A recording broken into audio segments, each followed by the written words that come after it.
Hey folks, welcome to Ontario History Vlogs. I'm here at Scandia where there's changes happening, major changes actually. I'm just not sure what they are. There's two stories out in the Daily Bulletin right now. One of them is they're going to be closed for the next 3 weeks to restore the arcade, or actually to upgrade the arcade area. And the other story I read is that they may not even reopen at all because there's a potential buyer that may have bought this property.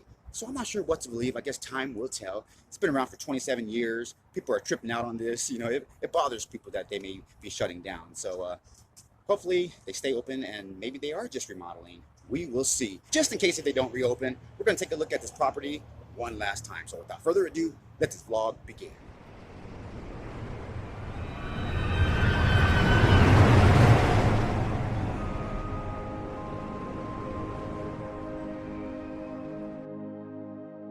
Scandia Amusement Park here in Ontario for the past 27 years. You couldn't miss it if you ever traveled the 15 freeway, and I'm sure many of us had great times here, but today, the times aren't that great for Scandia.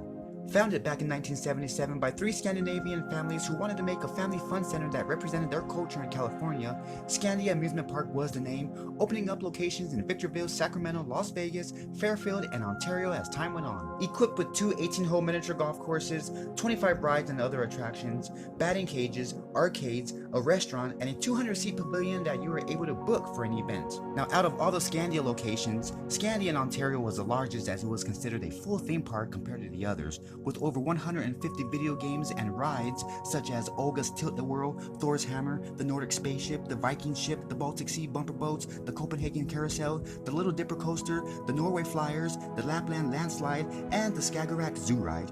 However, amongst every attraction here at Scandia, it seems to be the Scandia Screamer that's a top favorite. With an 80-foot drop and speeds up to 60 miles per hour, I concur, only if I don't fall victim to someone who spits on the drop as it happened to me back in 1995. Gross. Another favorite was the Scandia Go-Karts, which was one of my personal favorites. Earning that W at the end of the race was very gratifying. Oh, and that W stood for warning for bumping other cars. Hey, I'm talking about 22 years ago, people. I wasn't doing this just last week. And Cousin Chris, you still owe me a t-shirt from when you threw up on me while we were riding the Viking ship in 2000. Gross again. Good times at Scandia. And how many of you are guilty of taking real golf clubs to play miniature golf? The things teenagers do. But what a time, what a park, and what a feeling it brings to you when you see it in this condition. Many of us who were teens in the 1990s would definitely know what I'm talking about. It's nostalgic, sentimental, yet it's a reminder of how quickly time flies. So we will see as time goes on what the future holds for Scandia.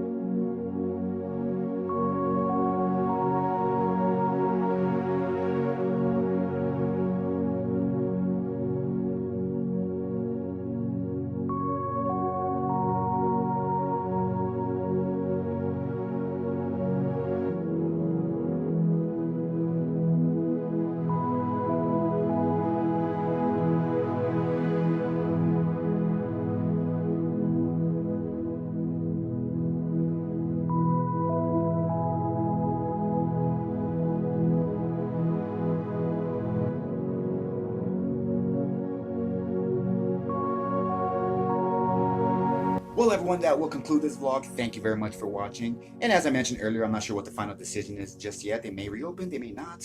But after being over there and seeing all of those rides being taken out, it doesn't look very promising. I'm sorry, folks. Perhaps another era that has ended over here in Ontario.